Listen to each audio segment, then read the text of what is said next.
उन बात यह पूरा चैप्टर जो है वह एनसीईआरटी पर आधारित है, अर्थात आप किसी भी बोर्ड से हैं और अगर आपके बोर्ड में एनसीईआरटी की बुक चलती है तो यह पूरा वीडियो आपके लिए महत्वपूर्ण है, आप इसे अंत तक जरूर देखें। आइए अब इस अध्याय को समझते हैं बेहतर तरीके से। जैसा कि इस अध्याय का नाम है मुद्रा और साख, तो इसमें दो शब्द आते हैं, पहला मुद्रा और दूसरा जो होता है साख। साख को आप समझ सकते हैं कि वो एक प्रकार का बैंक है।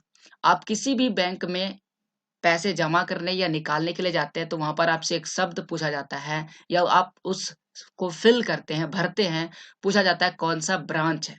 ब्रांच का हिंदी शाख ही होता है, यानी कि आप बैंक में सीधे पैसा जमा नहीं करते और ना ही निकालते हैं, बल्कि आप ब्रांच मुख्य बैंक के किसी शाख में जमा करते हैं या निकालते हैं, यानी कि मुख्य बैंक कहीं और रहता है और आप उसके ही किसी ब्रांच से पैसे की निकासी या जमा करते हैं।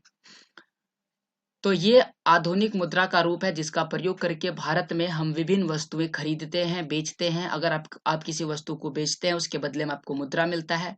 आप कहीं काम करते हैं तो उस काम के बदले में आपको मुद्रा मिलता है और उस मुद्रा से आप आवश्यकताओं की ढेर सारी वस्तुएं खरीद सकते हैं और अपने जीवन को आसान बनाते हैं। मुद्रा हमारे जीवन के लिए बहुत ही महत्वपूर्ण है, बहुत ही बहुमूल्य है, बहुत ही अति आवश्यक है। उसी प्रकार से किसी व्यक्ति के पास अगर आवश्यकता से अधिक मुद्रा हो जाता है, आवश्यकता से अधिक पैसे हो जाते हैं, तो वो इस पैसे को बैंक में जमा करते हैं और बैंक उस पैसे को अलग अलग क्षेत्रों में इन्वेस्ट करता है। हम आगे आपको बताएंगे बैंक के क्या कार्य हैं। तो इस प्रकार से ये दोनों ही हमारे जीवन के लिए बहुत ही महत्वपूर्ण है। इसे समझना आपके लिए बहुत ही ज्यादा महत्वपूर्ण है। तो आइए इन दोनों का अध्ययन करते हैं और समझते हैं मुद्रा और साख।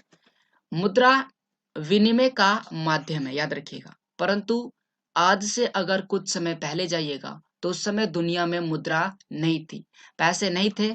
तो उस जमाने में, जिस जमाने में पैसे नहीं थे, मुद्रा नहीं थी, तो क्या होता था? तो उस समय क्या वस्तुएं एक दूसरे से अदला बदली नहीं होती थी। उसको हम लोग बोलते थे वस्तु विनिमय प्रणाली। अब प्रश्न आता है वस्तु विनिमय प्रणाली क्या है? इस प्रश्न का उत्तर है मुद्रा का उपयोग किए बिना, यानी कि बिना पैसा का प्रयोग किए वस्तु का विनिमय। विनिमय का अर्थ होता है अदला बदली। वस्तु विनिमय प्रणाली कहलाता है। यानी एक व्यक्ति किसी वस्तु को किसी दूसरे व्यक्ति से, किसी दूसरे वस्तु से जब अदला बदली कर लेता है तो वह क्या कहलाता है? वस्तु विनिमय प्रणाली कहलाता है। इसमें किसी भी प्रकार के मुद्रा की आवश्यकता नहीं होती है। वस्तु विनिमय प्रणाली में दो बातें सामने आती है। पहला वाक्य, एक व्यक्ति जो वस्तु बेचने की इच्छा रखती है वही वस्तु दूसरा व्यक्ति खरीदने की भी इच्छा रखता हो। अर्थात अगर मेरे पास टमाटर है और मैं उस टमाटर के बदले में कोई खाने वाला पदार्थ, दूसरा पदार्थ खरीदना चाहता हूं, तो जिस व्यक्ति के पास वह खाने वाला पदार्थ है वह व्यक्ति भी बेचने की इच्छा रखता हो, मुझे देने की इच्छा रखता हो और उसके अंदर ये टमाटर लेने की भी इच्छा हो, तो ही बदला बदली हो सकती है, तब ही वस्तु विनिमय प्रणाली संभव है, अन्यथा नहीं संभव है। और जब यह संभव नहीं होता है तो हम उसे आवश्यकताओं का दोहरा संयोग कहते हैं। बहुत ही महत्वपूर्ण टॉपिक है आवश्यकताओं का दोहरा संयोग। तो आवश्यकताओं का दोहरा संयोग क्या होता है और यह किस स्थिति में उत्पन्न होता है, आइए एक उदाहरण के माध्यम से समझते हैं। यहाँ पर तीन व्यक्ति पर चर्चा करेंगे। एक व्यक्ति ऐसा है जो जूते बनाता है, दूसरा व्यक्ति किसान है जिनके पास गेहूं है, और तीसरा कुम्हार जिनके पास मिट्टी के बर्तन है। अब ये जो जूते बनाने वाले हैं, ये क्या चाहता है? ये चाहता है कि मुझे गेहूं चाहिए, और गेहूं जो बेच रहा है उसे जूते चाहिए ही नहीं। इनको जूते नहीं चाहिए, इन्हें क्या चाहिए? कपड़ा चाहिए। बहुत ही महत्वपूर्ण टॉपिक। यहाँ पर कपड़ा बेचने वाला कोई भी नहीं है। अब ये जो कुम्हार है जो बर्तन बना रहा है, इसे क्या चाहिए? इसे चाहिए गेहूं। और अब गेहूं लेने के लिए किसके पास जाएगा? किसान के पास। लेकिन क्या इसे बर्तन चाहिए मिट्टी का? नहीं, इसे मिट्टी के भी बर्तन नहीं चाहिए। तो ना ही इस जूते वाले के पास से यह बदला बदली कर सकता है और ना ही इस मिट्टी के बर्तन बनाने वाले के पास से बदला बदली कर सकता है। अब स्थिति चेंज, अब स्थिति बदल चुका है। अब उस स्थिति पर चर्चा करते हैं कि ये जो मिट्टी का बर्तन बना रहा है इसे जूते चाहिए, तो ये जूते वाले के पास जाएगा और बोलेगा कि मुझे जूते दे दीजिए। लेकिन ये क्या बोल रहा है कि जूते बनाने वाला बोला नहीं, मुझे तो मैं जूता तभी दूंगा जब आप मुझे गेहूं दीजिएगा। तो मिट्टी का बर्तन तो ये लेगा ही नहीं। और गेहूं किसके पास है? गेहूं इस किसान के पास है, और किसान को क्या चाहिए? कपड़ा चाहिए। यानी कि वस्तु होते हुए भी अदला बदली नहीं हो पा रही है। क्यों? क्योंकि दोनों तरफ से इच्छाएं जाहिर नहीं हो पा रही है। और इस स्थिति में क्या उत्पन्न हो रहा है? आवश्यकता का दोहरा संयोग। आप लिखिएगा किस प्रकार से, ये बहुत ही महत्वपूर्ण है। आपसे पूछ देगा आवश्यकता का दोहरा संयोग से आप क्या समझते हैं, उदाहरण देकर समझाएं। तो आपको ये उदाहरण लिखना होगा। उदाहरण लीजिए, मान लीजिए एक जूता निर्माता बिना मुद्रा का इस्तेमाल किए जूते का सीधे गेहूं से विनिमय करता है, तो उसे गेहूं उगाने वाले ऐसे किसान को खोजना पड़ता है जो न केवल गेहूं बेचना चाहता हो बल्कि साथ में जूते भी खरीदना चाहता हो।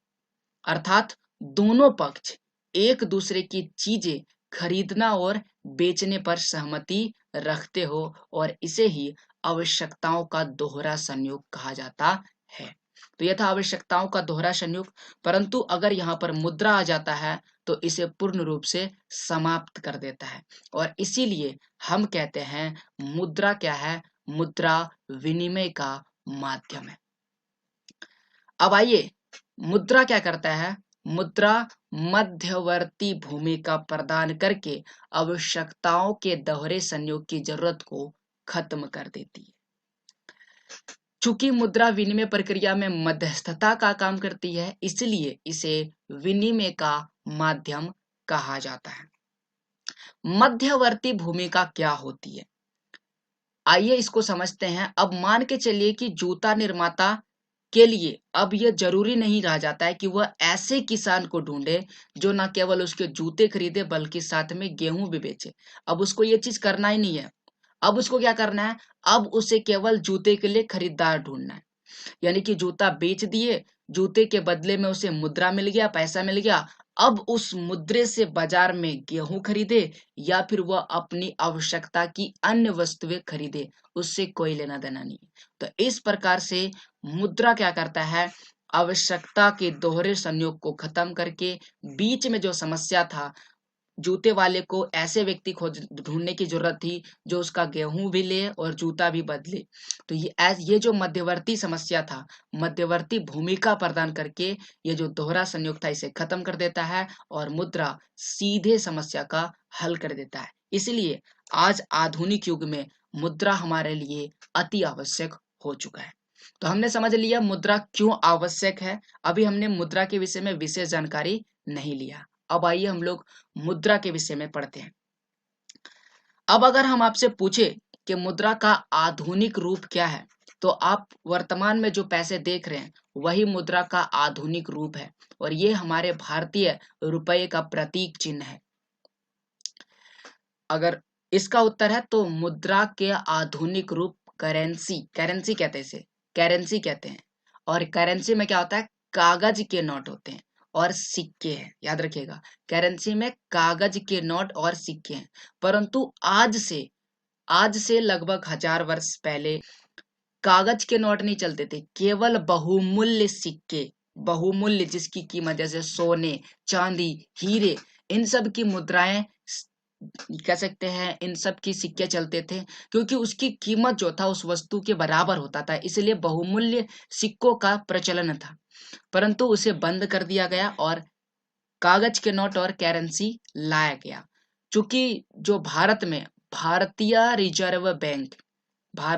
रिजर्व बैंक यानी कि केंद्रीय सरकार की तरफ से करेंसी नोट जारी होता है, इसलिए सभी कागज के नोट का मान्य होता है।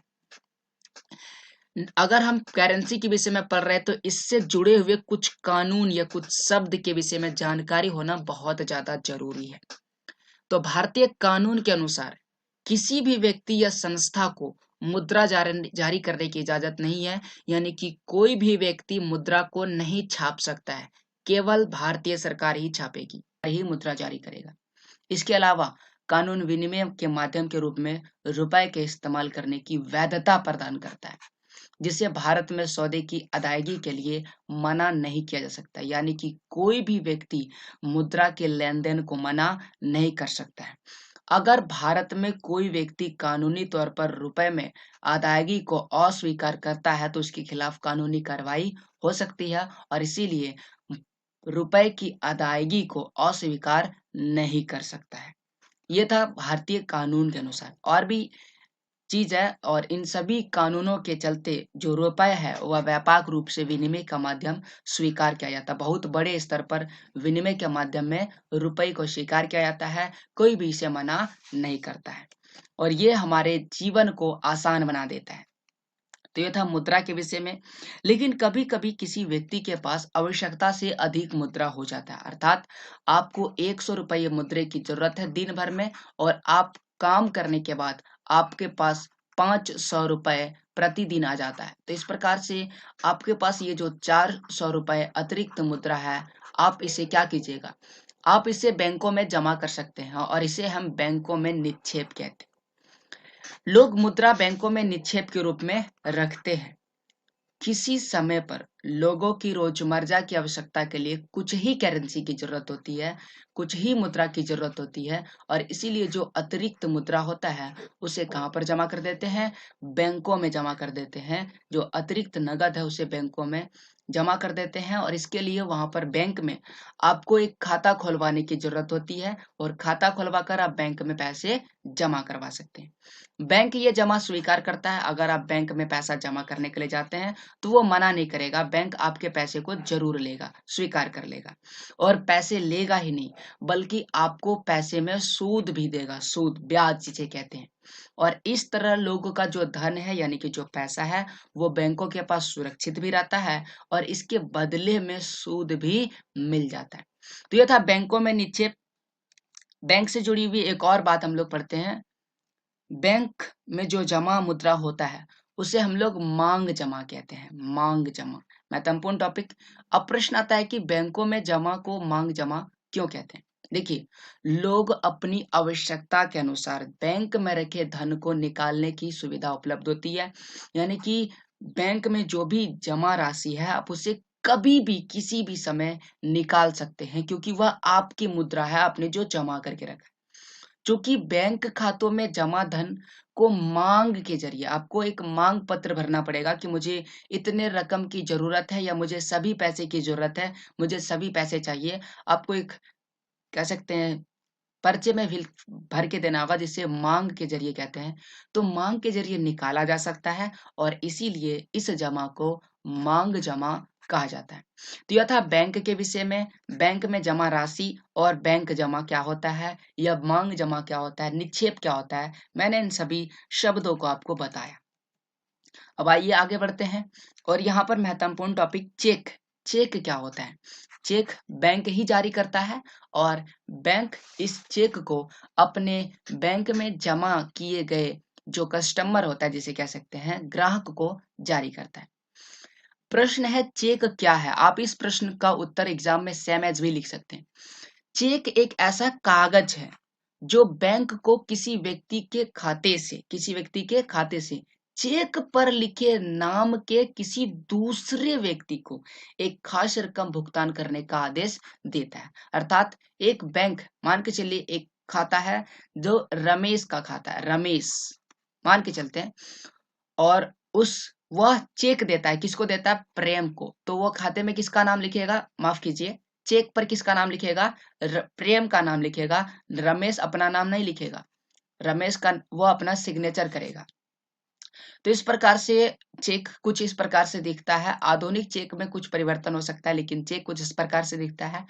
उसमें दिए जाने वाले व्यक्ति का नाम होता है, रकम कितना होता है वह भी लिखा जाता है और बैंक में सारी जानकारी पहले से ही मौजूद, माफ कीजिए, चेक में ये सारी जानकारी पहले से ही भरी हुई रहती है, पहले से ही मौजूद रहती है।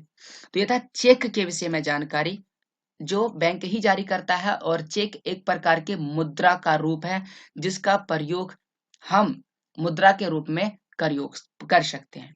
अब आइए बैंक के ऋण संबंधी गतिविधियों पर चर्चा करते हैं। बैंक क्या करता है? ऋण देता है। ऋण का मतलब होता है लोन, याद रखिएगा। तो ऋण देता है। बैंक क्या करता है, जो भी हम पैसे जमा करते हैं, दिन भर में जो भी पैसे जमा करते हैं या महीने भर में जो भी पैसे जमा करते हैं, एक बहुत बहुत सारे पैसे बैंकों में जमा हो जाता है। परंतु बैंक सभी पैसे अपने पास नहीं रखता, बल्कि एक छोटा सा हिस्सा अपने पास रखता है। अर्थात अगर बैंक के पास 5 लाख रुपए है, तो बैंक क्या करता है, केवल 1 लाख रुपए अपने पास रखता है, और बाकी जो 4 लाख रुपए अलग से है, उसे क्या करता है, ऋण देने के लिए प्रयोग करता है। यानी बैंक जमा राशि के एक बड़े भाग को ऋण देने के लिए इस्तेमाल करता है और एक छोटा भाग अपने पास रखता है। तो यह था बैंक के ऋण संबंधी गतिविधियां। अब प्रश्न आता है कि बैंक छोटा हिस्सा क्यों रखता है। इसका उत्तर यह है कि आप दिन भर में ज्यादातर व्यक्ति पैसे जमा ही करते हैं, कम ही व्यक्ति निकालते हैं। इस प्रकार से उन पैसों से बैंकों का काम चल जाता है। और ये जो पैसा जो है, अतिरिक्त पैसा, वो क्या करता है, जो अतिरिक्त पैसा है उसे ऋण देने के लिए प्रयोग करता है। इस तरह बैंक में दो तरह के लोग होते हैं। पहला, जमाकर्ता, जो बैंकों में पैसे को जमा करता है और उसके बदले में बैंक क्या करता है, उन्हें ब्याज देता है। और दूसरा जो है कर्जदार, यानी कि जो ऋण लेता है, यानी कि लोन लेता है। उसके लोन लेने के बदले में जब बैंक में वो पैसा जमा करते हैं, उसके बदले में उन्हें ब्याज देना पड़ता है। और बैंक क्या करता है, ब्याज की दर कम देता है, यानी कि अर्थात जो जमा करता है उसे अगर अपने रुपए में ब्याज 1 रुपया मिलता है, तो जो ऋण लेते हैं उनसे बैंक क्या करता है, 2 रुपये ब्याज लेता है। इस प्रकार से बैंक ब्याज अधिक लेता है, जबकि जो सूद है वह कम देता है। और इस आधार पर बैंकों के पास कुछ पैसे, अर्थात अगर 1 रुपया ब्याज देता है आपको और 2 रुपये लेता है, तो इसके बीच का अंतर 1 है। तो यही जो अंतर है, कर्जदाता और जमाकर्ता के बीच में जो अंतर है, जो ब्याज का अंतर है, ये आय का प्रमुख स्रोत है। यानी कि इन्हीं पैसों से बैंकों का कार्य चलता है। तो यह था बैंकों की गतिविधियां ऋण संबंधित, जिनसे बैंक अपना कार्य करता है। लेकिन बैंक जो है, ऋण की बहुत सारी स्थिति होती है। देखिए, साख की विभिन्न स्थितियों पर चर्चा करते हैं। हम लोग दो स्थिति पर चर्चा करेंगे, यानी कि हम लोग समझेंगे कि ऋण की क्या भूमिका होती है, ऋण कैसे उपयोगी होता है या नहीं होता है, इस पर चर्चा करेंगे। तो ऋण, जब कोई साख से ऋण लेता है तो उसकी दो स्थिति उत्पन्न होती है। कभी कभी ऋण क्या करता है, महत्वपूर्ण भूमिका निभाता है, सकारात्मक भूमिका निभाता है। लेकिन कभी कभी ऋण यानी कि लोन क्या करता है, कर्जदार को बहुत ही कष्टदायक स्थिति में धकेल देता है, जहां से बाहर निकलना काफी कठिन हो जाता है। आइए इसे हम उदाहरण के माध्यम से आपको समझाते हैं कि मैं क्या बोलना चाह रहा हूँ। तो आइए पहली स्थिति पर हम लोग चर्चा करते हैं। पहली स्थिति की एक कहानी पर चर्चा करते हैं कि एक व्यक्ति है जिनका नाम है सलीम। सलीम क्या करता है, जूता बनाने का कार्य करता है। और अभी त्योहार का मौसम आ गया है। त्योहार के मौसम में जूते की बहुत ज्यादा मांग आ चुकी है, और इसीलिए एक व्यापारी क्या करता है, सलीम को जूता बनाने का ऑर्डर देता है। और कितने जोड़ी जूते बनाने का ऑर्डर देता है, 3000 जोड़ी जूते बनाने की ऑर्डर देता है।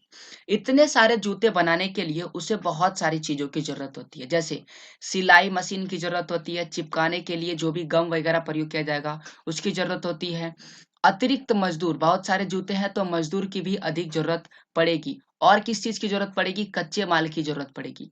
ये सारी चीजें, जो भी चीजें हैं, इनको एक साथ खरीदने के लिए बहुत सारे पैसे की भी जरूरत होगी। और इसीलिए सलीम क्या करता है, ऋण लेता है, यानी कि लोन लेता है। वह भी दो स्रोतों से लोन लेता है, दो जगह से ऋण लेता है। पहला, चमड़ा व्यापारी को चमड़ा अभी देने का प्रस्ताव रखता है और बाद में भुगतान का वादा करता है, यानी कि पहले आप हमें चमड़ा दीजिए और इसका भुगतान मैं बाद में करूंगा।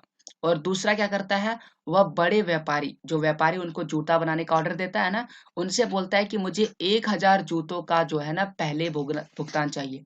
अग्रिम भुगतान के रूप में नगद कर्ज लेता है, तथा महीने खत्म होने से पहले पूरा ऑर्डर करने का वादा करता है। तो इस प्रकार से वो दो जगह से ऋण लेता है। महीने के आखिर में सलीम जूते पहुंचाने में कामयाब होता है और उसे अच्छा खासा लाभ होता है, और वह उधार लिए गए धन को अदायगी भी कर देता है। इस प्रकार से सलीम उधार भी ले लेता है और उसकी अदायगी भी कर देता है। तो इससे हमें क्या समझ में मिलता है, इससे हमें समझ में मिलता है कि ऋण जो है उत्पादन के कार्यशील खर्चों तथा उत्पादन को समय पर पूरा करने में मदद करता है। ये बहुत ही महत्वपूर्ण टॉपिक है। ऋण आपको जो कार्यशील खर्चा है, जैसे कि उनको जूते बनाने के लिए पैसे चाहिए लेकिन था नहीं, तो वो कार्यशील खर्चा जो था उसे पूरा कर दिया और उत्पादन को समय पर पूरा करने में मदद भी किया। अब जब वो पूरा कर चुका है तो उसकी आय भी बढ़ेगी। इस प्रकार से ऋण क्या करता है, आय बढ़ाने में भी सहयोग करता है, जिससे व्यक्ति की स्थिति पहले से बेहतर हो जाती है। व्यक्ति पहले से बेहतर जीवन जीने लगता है। अब आइए हम लोग दूसरी स्थिति पर चर्चा करते हैं। दूसरा स्थिति क्या है, पहली स्थिति पर चर्चा कर चुके हैं, अब दूसरी स्थिति पर चर्चा करते हैं। यहाँ पर एक महिला है जिनका नाम सपना है, स्वप्ना कह सकते हैं। एक छोटी किसान है जिनके पास 3 एकड़ की जमीन है और वह अपनी जमीन पर मूंगफली उगाती है। मूंगफली उम्मीद पर फसल तैयार होने पर कर्ज की अदायगी करेगी। वह इसी उम्मीद पर है कि जब मूंगफली तैयार हो जाएगा तो वह अपने ऋण की अदायगी कर देगा और इसके लिए वह साहूकार से ऋण लेती है।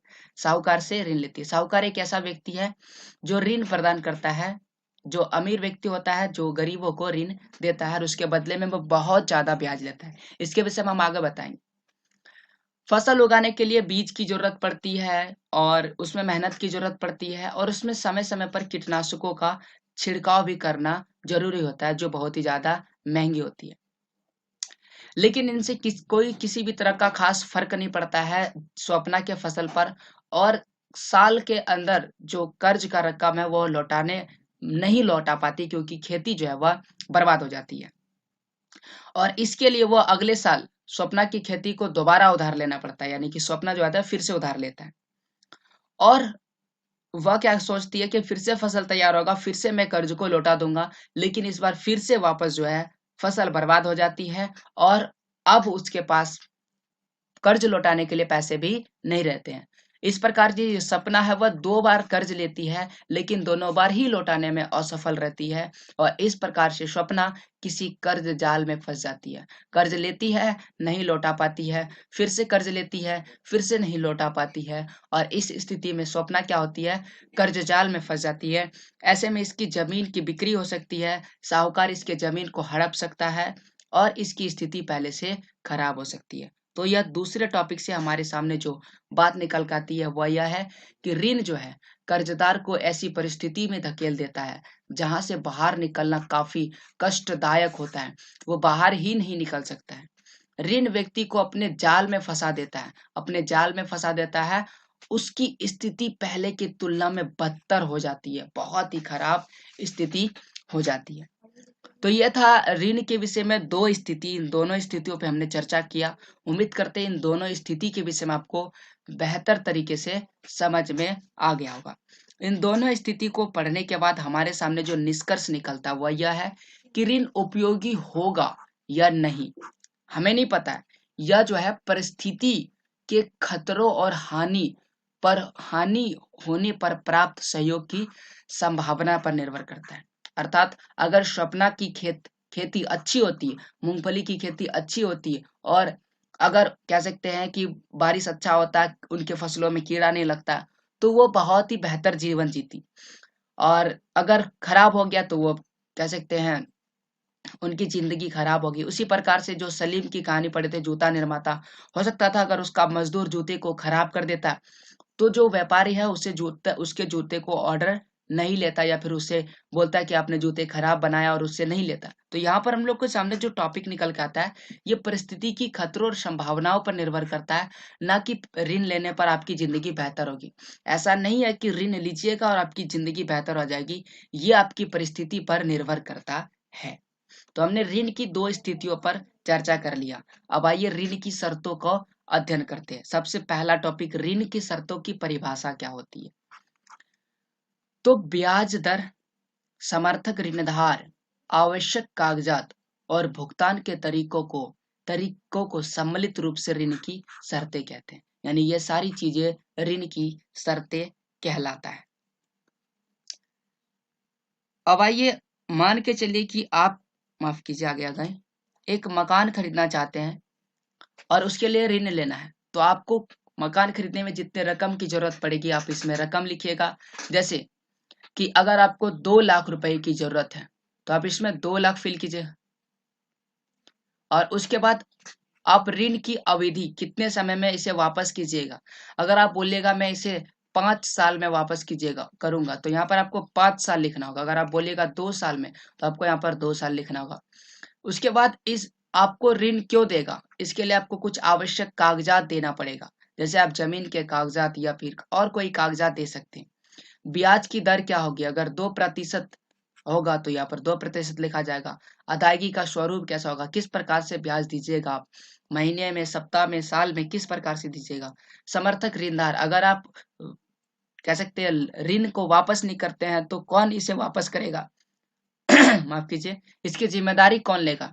तो ये सारी चीजें आवश्यक ऋण शर्तें हैं, हम आपको बताने के लिए इस उदाहरण पर चर्चा किए थे। तो ये ऋण की आवश्यक शर्तें बहुत ही महत्वपूर्ण भूमिका निभाती है। एक बहुत ही महत्वपूर्ण टॉपिक जो है समर्थक ऋणधार क्या होता है, इस पर चर्चा करना जरूरी है। हम इसको चर्चा कर देते हैं। समर्थक ऋणदार ऐसी संपत्ति जिसका मालिक कर्जदार है और इसका इस्तेमाल वह उधारदाता को गारंटी देने के रूप में करता है, चाहे वह जमीन हो सकता है या फिर आपके पास मौजूद कोई वस्तु, जब तक कि ऋणधार का भुगतान नहीं हो जाता है, जैसे भूमि, इमारत, गाड़ी, पशु, बैंक में पूंजी इत्यादि। यदि कर्जदार उधार वापस नहीं कर पाता है तो उधारदाता को भुगतान प्राप्ति के लिए संपत्ति या समर्थक ऋणदार बेचने का अधिकार है। यानी कि जो भी समर्थक ऋणदार है वह उसे बेच सकता है अगर आप उसे पैसे वापस नहीं करते हैं। तो यह था समर्थक ऋणदार रहा है लोगों में। आइए अब हम लोग भारत पर चर्चा करते हैं और समझते हैं भारत में औपचारिक क्षेत्र में शाख। भारत में औपचारिक क्षेत्र की जो शाख है उसे समझने के लिए हमें ऋण के प्रकार को समझना होगा कि ऋण कितने प्रकार का होता है और उन ऋणों को किन किन वर्गों में बांटा जा सकता है। देखिए भारत में विभिन्न प्रकार के जगहों से लोग ऋण लेते हैं और इस प्रकार से हम भारत में लिए गए विभिन्न प्रकार के ऋणों को 2 वर्गों में बांट सकते हैं। पहला जो वर्ग होगा वह औपचारिक क्षेत्र से होगा और दूसरा जो वर्ग होगा वह अनौपचारिक क्षेत्र से होगा। इस दोनों में अंतर के माध्यम से हम लोग इसको समझेंगे। उससे पहले इस चार्ट पर नजर डालिए। भारत में अगर बात करें साहूकार से लिए गए ऋण की संख्या 33% है, जबकि बैंकों से लिया गया ऋण 25% है और व्यवसायिक बैंक से लिया गया 25% है। बाकी लोग रिश्तेदार, मित्र या फिर जमींदार से ऋण लेते हैं या फिर सरकारी क्षेत्रक से ऋण लेते हैं। तो विभिन्न प्रकार के क्षेत्रकों से लोग ऋण लेते हैं और इस प्रकार से हम इसे 2 भागों में बांट सकते हैं। पहला जो क्षेत्र आएगा वह औपचारिक क्षेत्रक में आएगा और दूसरा जो क्षेत्र आएगा वह अनौपचारिक क्षेत्रक में आएगा। आइए इसे हम लोग अंतर के माध्यम से समझते हैं। एक तरफ मैंने लिखा है औपचारिक क्षेत्रक और दूसरी ओर लिखा है अनौपचारिक क्षेत्रक। आसान शब्दों में बिल्कुल समझिएगा। अगर कोई व्यक्ति बैंकों या सहकारी समितियों से ऋण लेता है या कर्ज लेता है तो वह किस में आएगा, औपचारिक क्षेत्र में आएगा। लेकिन अगर कोई व्यक्ति साहूकार, व्यापारी, मालिक, रिश्तेदार, दोस्त इत्यादि से ऋण लेता है तो वह इन सभी क्षेत्रों से लिया गया कर्ज जो है वह अनौपचारिक क्षेत्र में आएगा या अनौपचारिक क्षेत्र में आएगा।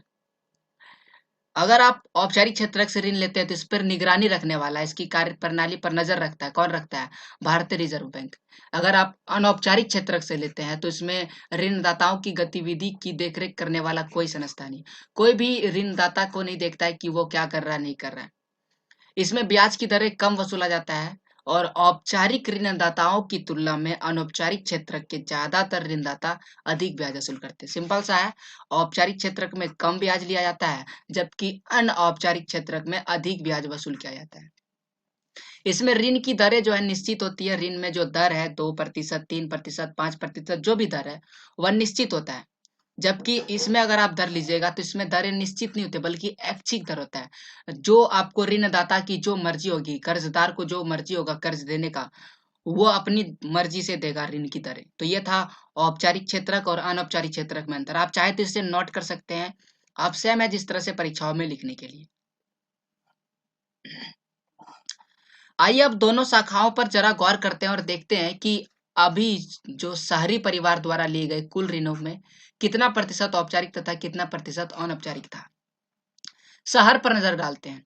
शहरी क्षेत्र में अगर बात करें, अगर गरीब परिवार पर नजर डालें तो गरीब परिवार अभी भी 85% जो है ना वह अनौपचारिक स्रोतों से ऋण लेता है, जबकि 15% किससे लेता है? औपचारिक स्रोतों से। यानी कि सिंपल सा है, औपचारिक अनौपचारिक क्षेत्र से अधिक लेता है, जबकि औपचारिक स्रोतों से क्या लेता है? कम लेता है। ये हानिकारक है। अगर अनौपचारिक स्रोतों से ज्यादा ऋण लेगा तो उसके लिए कम लाभदायक होगा।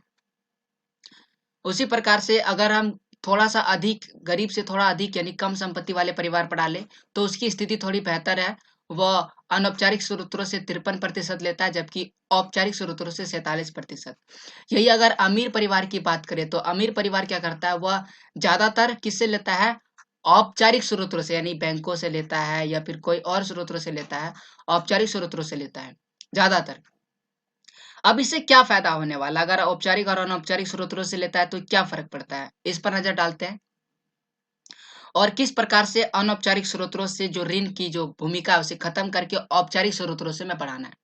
देखिए, पहला चीज हमें करना चाहिए, औपचारिक स्रोत जो है अभी भी ग्रामीण परिवार के कुल ऋण जरूरतों का केवल 50% ही पूरा कर पाता है। यानी कि अगर नजर डाले तो अभी भी अगर ग्रामीण परिवार पर नजर डाले तो वो 50% औपचारिक स्रोतों से ऋण लेता है, जबकि 50% अनौपचारिक स्रोतों से ऋण लेता है और वहां से ही बाकी जरूरतों को पूरा करती है। अब अगर अनौपचारिक स्रोतों से ऋण लेता है तो इसमें उधार जो होता है ब्याज की दरें बहुत अधिक होती है।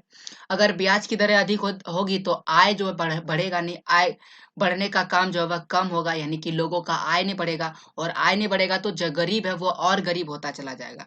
इसलिए हमें क्या करना चाहिए? इसलिए सरकार को या हमें बैंकों और सहकारी समितियों को गतिविधियों पर विशेष करके ग्रामीण इलाकों में बढ़ाने की जरूरत है। यानी बैंक और सहकारी समिति जो ग्रामीण इलाकों में वो कम है, इसको बढ़ाने की जरूरत है, ताकि क्या हो? ताकि कर्जदारों की अनौपचारिक स्रोतों से निर्भरता घटे।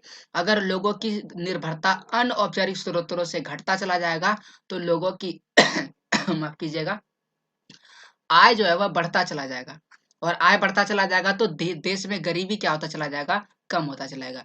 ये पहला उपाय है। आइए दूसरे उपाय पर हम लोग गौर करते हैं। दूसरा उपाय जो है, हमें क्या करना चाहिए? औपचारिक स्रोतों के ऋण का विस्तार तो होना चाहिए ही, हमें यह भी जरूरी है कि ऋण सभी लोगों को प्राप्त हो, ऐसा करना चाहिए। क्योंकि कुछ ऐसे परिवार है जिनको जो है ना बैंक ऋण नहीं दे पाता है। क्यों नहीं दे पाता? यहाँ पर एक प्रश्न बहुत महत्वपूर्ण है कि बैंक कुछ कर्जदारों को ऋण देने से मना करता है। इसका कारण ये है कि बैंक से अगर आप ऋण लेते हैं तो आपको ऋण की शर्तें पूरा करना पड़ेगा, और ऋण की शर्तों में हम लोग पढ़ चुके हैं कि ऋण की शर्तें क्या होता है। और अगर कोई ऋण की शर्तें जैसे कि आवश्यक कागजात, ब्याज दरें, ये सारी चीजें पूरा नहीं कर पाती हैं तो ऋण की शर्तें क्या होता है? पूरी नहीं होती, जिसके चलते बैंक कुछ कर्जदारों को ऋण नहीं देता है। ऋण की शर्तों में जो है आप वो सारी चीजें लिख दी सकते हैं प्रश्न उत्तर में। इसीलिए वर्तमान समय में क्या हो रहा है? अमीर परिवार ही औपचारिक स्रोतों से ऋण प्राप्त कर पाते हैं, जबकि गरीब परिवारों को अनौपचारिक स्रोतों पर ही निर्भर रहना पड़ता है, और गरीब परिवार अनौपचारिक स्रोतों से ऋण लेते हैं, जो उसके लिए बहुत ही ज्यादा खतरनाक है। कभी कभी उसे कर्ज जाल में फंसा देता है। इसलिए हमारे लिए यह जरूरी है कि औपचारिक ऋण का अधिक समान वितरण हो। इतना समान वितरण हो कि ऋण की शर्तें पूरा नहीं भी हो, कुछ कमी भी हो, तो भी कुछ नियम व शर्तें लागू करके उसे ऋण दे देना चाहिए, ताकि गरीब परिवार सस्ते ऋण प्राप्त कर सके, उसका फायदा उठा सके, और देश से गरीबी कम हो सके, किसानों को फायदा हो सके। इन सभी चीजों को ध्यान में रखते हुए हमें इन कारणों को करना होगा। तो यह था ऋण का औपचारिक स्रोत और उसको बढ़ावा कैसे दिया जाना चाहिए। औपचारिक स्रोत और अनौपचारिक स्रोत क्या होता है, मैंने यह भी आपको बताया। अब जो है, बहुत सारे ऐसे ग्रामीण इलाके हैं जहां पर इसकी भी पहुंच नहीं है, तो कुछ लोगों ने नया उपाय लगाया और उसे कहते हैं स्वयं सहायता समूह। ये निर्धनों के लिए है और मुख्य रूप से महिलाओं के लिए। इसमें लोग जमा होते हैं और आपस में बातचीत करते हैं, और क्या बातें होती है और क्या चीज होता है, इससे जुड़े हुए कुछ शब्द हम लोग या कुछ वाक्य पर ध्यान देते हैं। हाल के वर्षों में लोगों ने गरीब को उधार देने के कुछ नए तरीके अपनाए। इनमें से एक है ग्रामीण क्षेत्रों में गरीब, विशेषकर महिलाओं को छोटे छोटे स्वयं सहायता समूह में संगठित करने और उनकी बचत पूंजी को एकत्रित करने पर आधारित है। अर्थात अगर एक परिवार 500 रुपये पर मंथ, ये पर डे या फिर एक सप्ताह में इनकम करता है, तो उसे बचत करना होगा। अगर 500 रुपये कमाता है तो उसे 100 रुपये बचत करना पड़ेगा, और उस बचत को 100 रुपया, 50 रुपये, 25 रुपये कम से कम उसे बचत करना होगा। और उस बचत को क्या करेगा, वो जमा करेगा एक स्वयं सहायता समूह में, जिसमें लगभग 20 से 25 आदमी रहेंगे, 15 या 20 सदस्य होंगे, और वो सभी जो व्यक्ति होगा एक दूसरे के पड़ोसी होंगे, यानी कि दूर दराज के इलाके से आएंगे, क्योंकि बचत करना आसान रहेगा और नियमित रूप से वो मिलते रहेंगे, बचत करते रहेंगे। प्रति व्यक्ति अपना बचत, चाहे वो 25 रुपया से लेकर 100 रुपया बचत करेंगे। और बचत करने, देखिए, अगर एक व्यक्ति के पास 25 रुपया होगा तो वो कम रुपए लगेगा, लेकिन 25 रुपये अगर 20 व्यक्ति के पास है तो रकम थोड़ी बड़ी हो जाएगी। और इस प्रकार से अगर वह महीने भर या साल भर जमा करता है तो उसके पास बहुत सारे रकम हो जाएगा। और अगर माफ कीजिएगा, अगर ये बचत जो है, ये बचत बहुत ज्यादा हो जाएगा साल भर में, तो ऐसे में अगर किसी सदस्य को, मान के चलिए कि एक समूह में 20 सदस्य है, 20 में से किसी को एकाएक 10,000 रुपए की जरूरत पड़ गई, 10,000 रुपए की जरूरत पड़ गई, तो उसे किसी दूसरे व्यक्ति से मांगने की जरूरत नहीं, बल्कि इस 20 सदस्य में से जो बचत पूंजी है उसी में से वो 10,000 रुपये मांग करके अपनी जरूरतों को पूरा कर सकता है। और इस प्रकार से चूंकि ये जरूरतों को पूरा पूरा करता है और ये कर्ज देता है, इसलिए इसे कर्ज समूह कहते हैं। और इससे लिया हुआ कर्ज जो होता है उसमें ब्याज की दरें कम होती है। अगर आपके पास पैसे नहीं है तो बाद में भी दे सकते हैं, लेकिन बैंकों के साथ ऐसा नहीं होता है। बैंक अगर आपको 2 तारीख बोला जाता है तो 2 तारीख आपको पैसे जमा करने ही होते हैं। तो इस प्रकार से स्वयं सहायता समूह जो है ग्रामीण इलाकों में बहुत ज्यादा काम कर रहा है। समूह है इन कर्जों पर ब्याज भी लेता है, अगर कर्ज देता है तो उस पर ब्याज लेता है, लेकिन ब्याज की दरें जो होता है साहूकार जितना ब्याज लेता है उससे बहुत ही कम होता है। 1 या 2 वर्ष के बाद अगर समूह नियमित रूप से बचत करता है तो समूह बैंकों से भी लोन ले सकता है। अगर नियमित रूप से बचत बचत करता है तो वो बैंक से भी ऋण ले सकता है, क्योंकि बैंक में अभी आपको बताया नहीं कि वो मानता नहीं है, आपको समय पर पैसा जमा करना पड़ेगा। लेकिन अगर आप बैंक से लेंगे तो अब उसके पास पैसा रहेगा, अब उसके पास पैसा जमा है, बचत जो किया है 20 सदस्य, उसमें पैसा जमा है। अगर किसी व्यक्ति के पास पैसे नहीं होते बैंक में देने के लिए तो वो स्वयं सहायता समूह से पैसे लेकर के बैंक को दे सकता है, ये चीज होता है। और ऋण जो है समूह के नाम पर लिया जाता है। इस प्रकार भी होता है कि समूह के नाम पर भी जो बैंक है वो लोन दे देता है, और इस प्रकार से रोजगार या स्वरोजगार का अवसर का जो है सृजन करता है। तो ये था बैंकों के विषय में, मुद्रा के विषय में जो मैंने आपको बताया। हमने समझा किस प्रकार से जो बैंक है हमारे लिए उपयोगी होता है, और बैंक का उपयोगी होना ही नहीं बल्कि मुद्रा किस प्रकार से हमारे जीवन के लिए आवश्यक है। यहाँ पर यह चैप्टर समाप्त हो जाता है। उम्मीद करते हैं आपको ये पूरी चैप्टर समझ में आया होगा। वीडियो अगर आपने अंत तक देखा है तो आपका बहुत बहुत धन्यवाद। पसंद आया तो लाइक करें, शेयर करें, अगर चैनल पर नए आए तो चैनल को सब्सक्राइब कर सकते हैं। अभी तक के लिए इतना ही। जय हिंद, जय भारत, वंदे मातरम।